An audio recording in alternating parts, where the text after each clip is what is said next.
Hi hello ನಮಸ್ತೆ friends, welcome back to my YouTube channel. ಇವತ್ತು ನಾನು ಸಿಂಪಲಾಗಿ ಆ್ಯಂಡ್ ಟೇಸ್ಟಿಯಾಗಿ ಮಾಡುವಂತಹ ಪನ್ನೀರ್ ಬಟಾಣಿ ಕೂರ್ಮಾ ಆರ್ ಗ್ರೇವಿಯನ್ನು ಹೇಳಿಕೊಡ್ಲಿಕ್ಕಿದ್ದೇನೆ ನಿಮಗೆಲ್ಲರಿಗೂ. ಇದು ರೈಸ್ ಮತ್ತು ಚಪಾತಿ ಎಲ್ಲದಕ್ಕೂ ಸಖತ್ತಾಗಿರುತ್ತೆ ಟೇಸ್ಟು. ಸೊ ಬನ್ನಿ ಫ್ರೆಂಡ್ಸ್, ಹಾಗಾದರೆ ರೆಸಿಪಿಯನ್ನು ನೋಡ್ಕೊಂಡು ಬರೋಣ. ಮೊದಲಿಗೆ ನಾವು ಇಂಗ್ರೀಡಿಯೆಂಟ್ಸ್ ಏನೆಲ್ಲ ಯೂಸ್ ಮಾಡಿದ್ದೇವೆ ಅಂತ ನೋಡ್ಕೊಳ್ಳೋಣ. ನಾನಿಲ್ಲಿ 5-6 ಟೊಮೆಟೊ, 3-4 ಆನಿಯನ್ನು, 2 ಕಾಯಿಮೆಣಸು, ಸ್ವಲ್ಪ ಕೊತ್ತಂಬರಿ ಸೊಪ್ಪು ಮತ್ತು 5-6 ಬೆಳ್ಳುಳ್ಳಿ ಎಸಳುಗಳು, ಒಂದು ಸಣ್ಣ ತುಂಡು ಶುಂಠಿ, 5-6 ಗೋಡಂಬಿ ಮತ್ತು ನಾನಿಲ್ಲಿ ಹಸಿ ಬಟಾಣಿ ತಗೊಂಡಿದ್ದೀನಿ. ನೋಡಿ ಫ್ರೆಂಡ್ಸ್, ಹಸಿ ಬಟಾಣಿ ಹಾಕಿದರೆ ತುಂಬ ಚೆನ್ನಾಗಿ ಬರುತ್ತೆ ಟೇಸ್ಟ್. ಮತ್ತು ಸ್ವಲ್ಪ ಜೀರಿಗೆ, ಇಷ್ಟು ಇಂಗ್ರೀಡಿಯೆಂಟ್ಸ್. ಮತ್ತು ಮಸಾಲೆ ಐಟಮ್ಸ್ ಬಂದುಬಿಟ್ಟು ಸ್ವಲ್ಪ ಅರಿಶಿನ ಪೌಡರ್ ಅರ್ಧದಿಂದ 1 ಸ್ಪೂನು, ಮತ್ತು ಸ್ವಲ್ಪ ಚಿಲ್ಲಿ ಪೌಡರು 1 ಸ್ಪೂನ್ ತೊಗೊಂಡಿದ್ದೀನಿ ನಾನಿಲ್ಲಿ, ಮತ್ತು ಸ್ವಲ್ಪ ಕೊತ್ತಂಬರಿ ಪೌಡರ್. ಇಷ್ಟು ಇಂಗ್ರೀಡಿಯೆಂಟ್ಸ್. ಮತ್ತು ಮೇಯ್ನಾಗಿ ಪನ್ನೀರನ್ನು ತಗೊಂಡಿದ್ದೀನಿ. ಅಮೂಲ್ ಕಂಪನಿಯವರ ಪನ್ನೀರನ್ನು ತಗೊಂಡಿದ್ದೀನಿ ನಾನಿಲ್ಲಿ. ಓಕೆ ಫ್ರೆಂಡ್ಸ್, ಈಗ ಬನ್ನಿ ನಾವು ಹೇಗೆ ರೆಡಿ ಮಾಡೋದು ಅಂತ ನೋಡ್ಕೊಂಡು ಬರೋಣ. ಸೊ ನಾನು ಮೊದಲಿಗೆ ಆನಿಯನನ್ನು ಈ ಥರ ಚಾಪ್ ಮಾಡ್ತಾ ಇದ್ದೇನೆ. ಸೊ ಸಣ್ಣ ಸಣ್ಣಕ್ಕೆ ಚಾಪ್ ಮಾಡಬೇಕು, ತುಂಬ ದೊಡ್ಡ ದೊಡ್ಡ ಪೀಸ್ಗಳಾಗಿ ಚಾಪ್ ಮಾಡಿಟ್ಕೋಬೇಡಿ. ಟೊಮೆಟೊವನ್ನು ಕೂಡ ಹಾಗೇ ತುಂಬ ದೊಡ್ಡಕ್ಕೆ ಪೀಸ್ ಮಾಡಲಿಕ್ಕೆ ಹೋಗಬೇಡಿ. ನಂತರ ಕಾಯಿ ಮೆಣಸನ್ನು ಈ ಥರ ನಾನು ಸ್ವಲ್ಪ ದೊಡ್ಡಕ್ಕೆ ಕಟ್ ಮಾಡ್ತಾ ಇದ್ದೇನೆ. ತುಂಬ ಸಣ್ಣಕ್ಕೆ ಮಾಡಿದರೆ ನಮಗೆ ಖಾರ ಇದ್ದರೆ ತುಂಬ ಖಾರ ಆಗುತ್ತೆ ಮತ್ತು ತಿನ್ನುವಾಗ ಸಿಕ್ಕಿದ್ರೆ. ನಂತರ ಗ್ಯಾಸ್ ಸ್ಟವ್ ಮೇಲೆ ಒಂದು ಪ್ಯಾನ್ ಇಟ್ಕೊಂಡು ನಂತರ ಅದಕ್ಕೆ 2-3 ಸ್ಪೂನ್ನಷ್ಟು ತೆಂಗಿನ ಎಣ್ಣೆ ಹಾಕಿ, ಆಲ್ರೆಡಿ ನಾನು 3 ಆನಿಯನನ್ನು ಚಾಪ್ ಮಾಡಿ ಇಟ್ಕೊಂಡಿದ್ದೆ ಅಲ್ವಾ, ಅದರಲ್ಲಿ 2 ಆನಿಯನ್ಸನ್ನು ಈ ಥರ ಹಾಕಿಬಿಟ್ಟು ಆಮೇಲೆ ಅದಕ್ಕೆ ಆಲ್ರೆಡಿ ಕಟ್ ಮಾಡಿ ಇಟ್ಕೊಂಡಿದ್ದಂತಹ ಕಾಯಿ ಮೆಣಸನ್ನು ಸೇರಿಸ್ಕೊಳ್ತಾ ಇದ್ದೇನೆ. ಮತ್ತು ಟೊಮೆಟೊವನ್ನು ನಾವು ಪೀಸ್ ಮಾಡಿದ್ದೀವಲ್ಲ, ಅದರಲ್ಲಿ 3 ಟೊಮೆಟೊವನ್ನು ನಾನು ಇದಕ್ಕೆ ಸೇರಿಸ್ಕೊಳ್ತಾ ಇದ್ದೇನೆ. ನಂತರ ನಾವು ಆಲ್ರೆಡಿ ತೆಗೆದಿಟ್ಕೊಂಡಿದ್ದಂತಹ 5 ಎಸಳು ಬೆಳ್ಳುಳ್ಳಿಯನ್ನು ಕೂಡ ಇದಕ್ಕೆ ಆ್ಯಡ್ ಮಾಡ್ತಾ ಇದ್ದೇನೆ.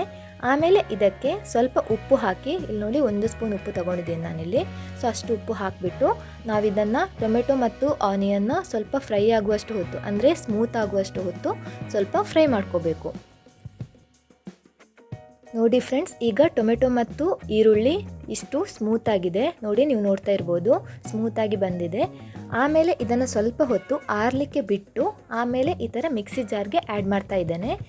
ಮತ್ತು ಅದಕ್ಕೆ ನಾವು ಆಲ್ರೆಡಿ ತೆಗೆದುಕೊಂಡಿದ್ದಂತಹ ಸಣ್ಣ ತುಂಡು ಶುಂಠಿ ಮತ್ತು ಗೋಡಂಬಿಯನ್ನು ಕೂಡ ಸೇರಿಸ್ಕೊಂಡು ನಂತರ ಸ್ವಲ್ಪ ಕೊತ್ತಂಬರಿ ಸೊಪ್ಪನ್ನು ಕೂಡ ಸೇರಿಸ್ಕೊಂಡು ಈ ಥರ ಪೇಸ್ಟ್ ರೆಡಿ ಮಾಡಿದ್ದೀನಿ ನೋಡಿ. ನಂತರ ನಾವು ಟೊಮೆಟೊ ಮತ್ತು ಈರುಳ್ಳಿ ಜೊತೆಗೆ ಕೊತ್ತಂಬರಿ ಸೊಪ್ಪು ಸ್ವಲ್ಪ ಬಾಕಿ ಇತ್ತಲ್ವ ಆಗದ್ದು, ಅದನ್ನು ಕೂಡ ಈ ಥರ ಚಾಪ್ ಮಾಡಿಟ್ಕೊಂಡಿದ್ದೀನಿ ನೋಡಿ. ಈಗ ನಾನು ಪನ್ನೀರನ್ನು ಇನ್ನೊಂದು ಪಾತ್ರಕ್ಕೆ, ಅಂದರೆ ಪ್ಲೇಟಿಗೆ ಟ್ರಾನ್ಸ್ಫರ್ ಮಾಡ್ತಾ ಇದ್ದೇನೆ. ಸೊ ನೋಡಿ ಫ್ರೆಂಡ್ಸ್, ಅಮೂಲ್ನವರ ಪನ್ನೀರ್ ಈ ಥರ ಇರುತ್ತೆ. ಸೊ ನಂತರ ನಾನು ಗ್ಯಾಸ್ ಸ್ಟವ್ ಆನ್ ಮಾಡಿಕೊಂಡು ಇನ್ನೊಂದು ಪಾತ್ರ ತಗೊಂಡು ಅದಕ್ಕೆ 1 ಸ್ಪೂನ್, 1 ಅಥವಾ 2 ಸ್ಪೂನ್ ಸಾಕಾಗುತ್ತೆ ಎಣ್ಣೆ. ಸೊ ಎಣ್ಣೆ ಹಾಕಿಬಿಟ್ಟು ಎಣ್ಣೆ ಬಿಸಿಯಾದ ನಂತರ ಅದಕ್ಕೆ ಸ್ವಲ್ಪ ಜೀರಿಗೆಯನ್ನು ಸೇರಿಸ್ಕೊಳ್ತಾ ಇದ್ದೇನೆ. ಜೀರಿಗೆಯನ್ನು ಸೇರಿಸ್ಕೊಂಡು ಆದಮೇಲೆ ನಾವು ನೀರುಳ್ಳಿಯನ್ನು ಸೇರಿಸ್ಕೊಳ್ತಾ ಇದ್ದೇನೆ. ಆನಿಯನನ್ನು ಸೇರಿಸ್ಕೊಂಡು ಆನಿಯನ್ನ ಸ್ವಲ್ಪ ಹೊತ್ತು ಫ್ರೈ ಮಾಡಬೇಕು. ಜಸ್ಟ್ ಕಲರ್ ಟ್ರಾನ್ಸ್ಪರೆಂಟ್ಗೆ ಟರ್ನ್ ಆಗುವಷ್ಟು ಹೊತ್ತು ಆನಿಯನನ್ನು ಫ್ರೈ ಮಾಡಿಕೊಂಡು ಆದ ಮೇಲೆ ಇದಕ್ಕೇನೆ ಆಲ್ರೆಡಿ ಕಟ್ ಮಾಡಿ ಇಟ್ಕೊಂಡಿದ್ದಂತಹ ಟೊಮೆಟೊವನ್ನು ಸೇರಿಸ್ಕೋಬೇಕು.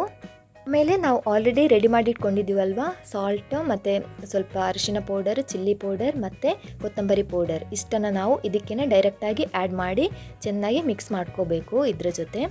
ಸೊ ಇದೆಲ್ಲ ಚೆನ್ನಾಗಿ ಮಿಕ್ಸ್ ಆದ ಮೇಲೆ ನಾವು ಗ್ರೈಂಡ್ ಮಾಡಿ ಇಟ್ಕೊಂಡಿದ್ದೀವಲ್ವ ಪೇಸ್ಟ್, ಅದನ್ನು ಇದಕ್ಕೆ ಆ್ಯಡ್ ಮಾಡ್ಕೋಬೇಕು. ಇದು ತುಂಬ ತೆಳುವಾಗಬಾರ್ದು ನೋಡಿ, ಈ ಕನ್ಸಿಸ್ಟೆನ್ಸಿಯಲ್ಲಿ ಇರಬೇಕಾಗುತ್ತೆ. ತುಂಬ ನೀರಾದರೆ ಚೆನ್ನಾಗಿ ಬರಲ್ಲ ಗ್ರೇವಿ. ನಾನು ಮತ್ತೆ ಮಿಕ್ಸಿ ಜಾರ್ಗೆ ಸ್ವಲ್ಪ ನೀರು ಹಾಕಿ ಅದನ್ನು ತೊಳೆದ್ಬಿಟ್ಟು ಅದಕ್ಕೆ ಹಾಕ್ತಾ ಇದ್ದೇನೆ, ಮಿಕ್ಸ್ ಮಾಡ್ತಾ ಇದ್ದೇನೆ. ಆಮೇಲೆ ನಾನೀಗ ಹಸಿ ಬಟಾಣಿಯನ್ನು ಆ್ಯಡ್ ಮಾಡ್ತಾ ಇದ್ದೇನೆ. ನೀವು ಒಣ ಬಟಾಣಿ ಕೂಡ ಯೂಸ್ ಮಾಡ್ಕೋಬೋದು, ಬಟ್ ನೀವು ರಾತ್ರಿಯೇ ನೆನೆ ಹಾಕಿ ಮತ್ತೆ ಯೂಸ್ ಮಾಡಬೇಕಾಗುತ್ತೆ ಒಣ ಬಟಾಣಿ ಯೂಸ್ ಮಾಡೋದಿದ್ರೆ. ಸೊ ಆಮೇಲೆ ಹಸಿ ಬಟಾಣಿ ಆ್ಯಡ್ ಮಾಡಿ ಆದಮೇಲೆ ನಾನೊಂದು 20 ಮಿನಿಟ್ಸ್ ಅದನ್ನು ಬೇಯಿಸ್ಕೊಂಡು ಆದ ಮೇಲೆ ಇಲ್ಲಿ ಪನ್ನೀರನ್ನು ಆ್ಯಡ್ ಮಾಡ್ತಾ ಇದ್ದೇನೆ ಮಸಾಲೆಗೆ. ಸೊ ಇಲ್ಲದಿದ್ದರೆ ಬಟಾಣಿ ಬೇಯಲ್ಲ ಬೇಗ. ಸೊ ಮತ್ತು ಪನ್ನೀರನ್ನು ಕೂಡ ಒಟ್ಟಿಗೆ ಹಾಕಿದರೆ ಪನ್ನೀರು ತುಂಬ ಬೆಂದೋಗುತ್ತೆ. ಸೊ ಹಾಗಾಗಿ ಬಟಾಣಿ ಸ್ವಲ್ಪ ಹೊತ್ತು ಬೆಂದಾದ ಮೇಲೆ ನಾವು ಪನ್ನೀರನ್ನು ಆ್ಯಡ್ ಮಾಡ್ಕೋಬೇಕು. ಆಮೇಲೆ ಒಂದು 5 to 10 ಮಿನಿಟ್ಸ್ ಬಿಟ್ಟು ನಾನಿಲ್ಲಿ ಕೊತ್ತಂಬರಿ ಸೊಪ್ಪನ್ನು ಆ್ಯಡ್ ಮಾಡ್ತಾ ಇದ್ದೇನೆ. ನೋಡಿ ಫ್ರೆಂಡ್ಸ್, ನಮ್ಮ ರೆಸಿಪಿ ರೆಡಿ ಆಯಿತು. ಎಷ್ಟು ಚೆನ್ನಾಗಿ ಬಂದಿದೆ ಅಂತ ನೋಡಿ, ಒಮ್ಮೆ ಟ್ರೈ ಮಾಡಿ ನೋಡಿ ಫ್ರೆಂಡ್ಸ್. ಇದೆಲ್ಲದಕ್ಕೂ ಚೆನ್ನಾಗಿರುತ್ತೆ. ರೈಸ್ ಆಗಲಿ, ಚಪಾತಿ ಆಗಲಿ, ಪರೋಟ ಆಗಲಿ, ಎಲ್ಲದಕ್ಕೂ ಚೆನ್ನಾಗಿ ಬರುತ್ತೆ recipe. Once you try it. Recipe ಇಷ್ಟ ಆಗಿದ್ದರೆ subscribe to my channel and share to your friends. Thank you so much for watching the recipe.